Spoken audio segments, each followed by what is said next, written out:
and Johnny parlay with the facts. So relax, grab a drink, then let's kick back. Welcome to another fantasy installment for week 6. I am Jim Cella and sitting with JDash. You're listening to The Spread. We're going to spit some info on running backs for you. Who do you got as your top running backs this week? Well, the elite running backs you got to play every week are DeMarco Murray, Le'Veon Bell, Marshawn Lynch, Matt Forte, Giovanni Bernard, Jamal Charles, LaShawn McCoy, and Arian Foster. Now, Foster already played, and Charles is on a bye. Believe it or not, folks, you did not need an oxygen tank to get all that out at one time. Yeah, then we got must starts right now. I would say Rashad Jennings and Fred Jackson. You have to get these guys in your lineup when they're healthy. Now, Rashad Jennings is out this week, and Fred Jackson is questionable, but it does look like he's going to play. You have to play this guy right now. He's scoring points every week out of the passing game. Keep playing him. Yeah, Fred Jackson is one of those rare guys. As he got older, he got better, and Buffalo keeps saying they're going to squeeze him out with C.J. Spiller, and it just hasn't happened. All right, so outside of the must starts, my number one running back is Eddie Lacy this week. He's going to Miami. They led up the third most to running backs. He has 3 TDs in his past 2 games, and he's starting to look like the running back he was last year. Yeah, Lacy, as long as he doesn't get hit in the head and get knocked out with a concussion, is a solid back. He puts up big yards and big points in that Green Bay offense. Then we have Brandon Oliver at Oakland. They led up the 10th most to fantasy running backs. All San Diego running backs are hurt, and this guy is being compared to Sproles. They say he has more power than Sproles. He had a huge week last week. He was added on the waiver wire. He was owned by about 0%. Now he's owned by probably 80% almost.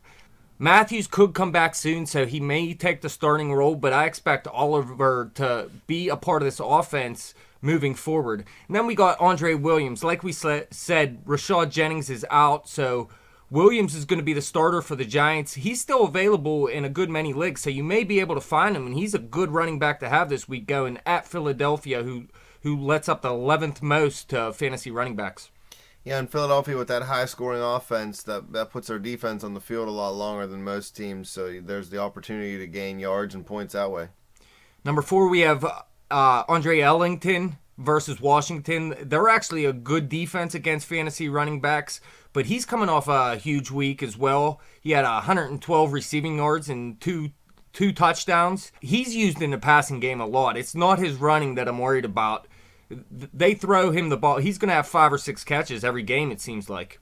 And then we have Ben Tate versus Pittsburgh. Pittsburgh looked pretty good against the run, but it was versus bad teams. Plus, Ben Tate looked like a beast last week. He had well over 100 yards. And not only am I putting him in my lineup this week, I'm going to get him in my lineup pretty much every week. Yeah, it's definitely a good play this week. The Steelers, they've played a little bit better against the run the last few games. The teams they've been playing have been terrible running the football, so that could be a product of that. Ben Tate definitely can do some damage, especially up the middle. McClendon's soft, so he can put up points in the red zone real easy for Cleveland. Number 6, we have Frank Gore at St. Louis. They're a pretty good run defense. But he's coming off 2 straight 100-yard games, and he has 42 carries in those games. So he's getting the carries, and he's getting the job done, and I trust him more than I trust St. Louis's defense. And then we have Justin Forsett at number 7. He's going up against Tampa Bay. They let up the 8th most points to fantasy running backs, and he's actually ranked number 7th overall for running backs in fantasy. Who is Forsett? Justin Forsett. That's how the running back class is working out right now, man. There isn't much out there. Running back position's a lot different than it was a few years back, man. There was a bunch of stud running backs. You know, you had a solid crew, and now it's random dudes doing good. You got to get lucky, watch that waiver wire, and look for those sleepers. Yeah, Forsett's actually in a running back by committee. They are using 3 backs, including Pierce and Taliaferro, but Forsett is the lead back, so play him. And then right here, number 8, Darren McFadden. That shows how many running backs are out there. Darren McFadden versus San Diego. They let up the 16th most, so they're okay against the run. But Oakland's expected to move to the run more going forward, and he is their number 1 back. Maurice Jones-Drew is complete garbage now, so stay away from him. I play McFadden this week. Yeah, Jones-Drew is garbage, but McFadden always gets hurt. So, I mean, you might want to play him for a week or two, but don't pick him up and rely on him to be your back throughout the rest of the season.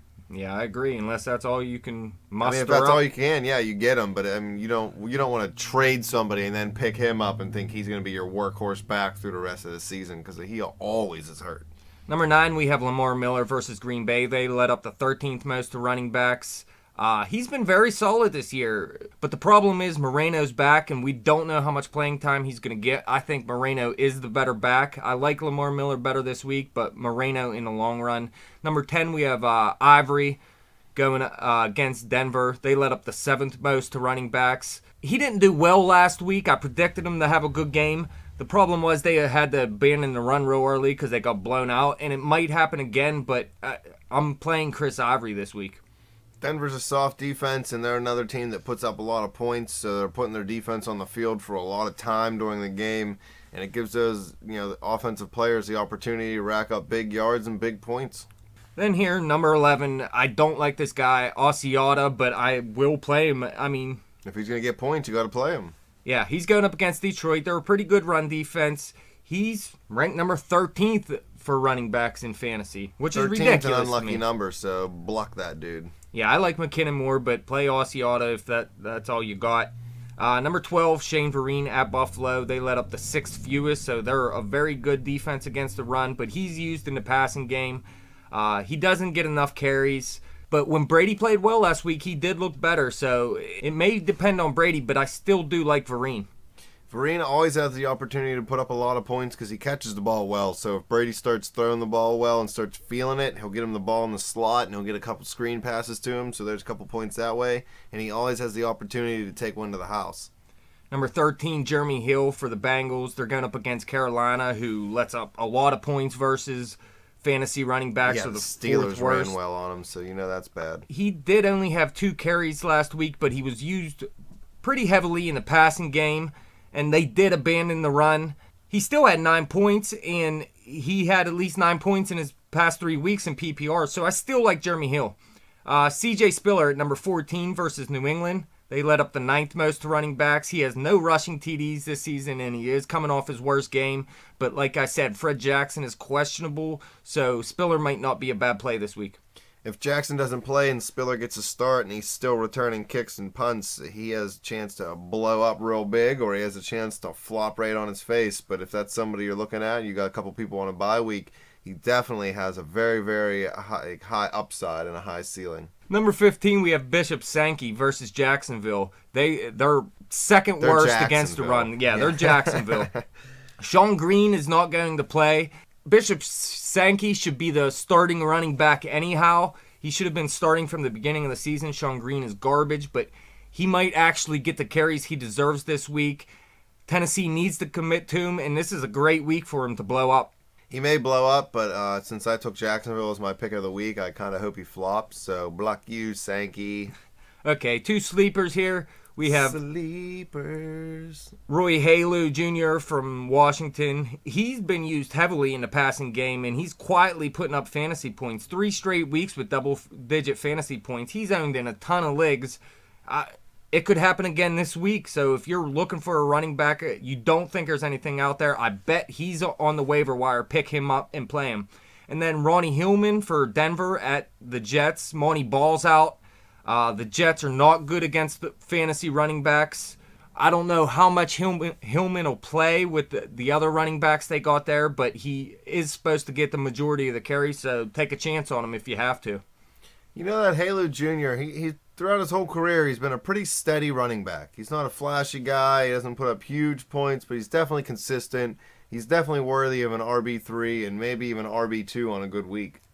And a couple waiver wire pickups here. First of all, no Sean Moreno. He needs to be owned in pretty much 100% of leagues. He's going to be one of the top running backs when he comes back. He may not be this week. Like I said, Lamar Miller's been pretty decent, and he's the healthier running back.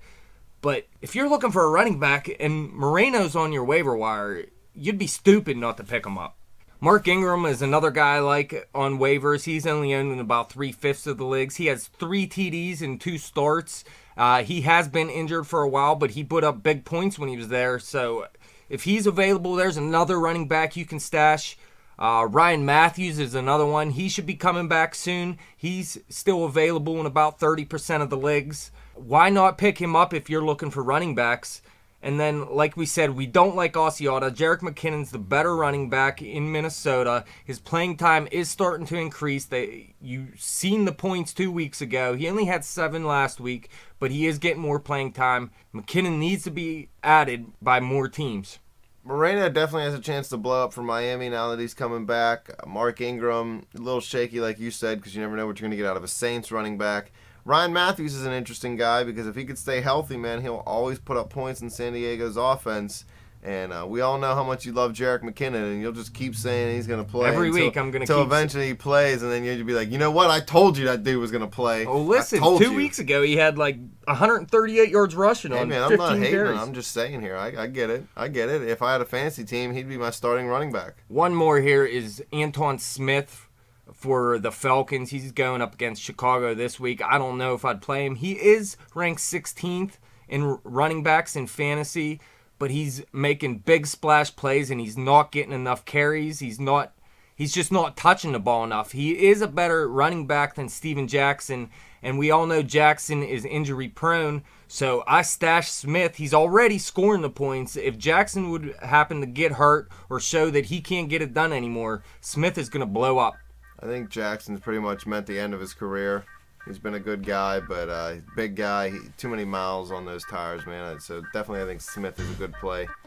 Well, that wraps up our fantasy segment for running backs for today. Dash, thanks for sitting in. Thanks, fans, for listening. Follow us on Twitter at @bet_the_spread. Check us out on Facebook. We post all our segments there. And check out our YouTube channel, The Spread. Peace out. Good work. Later.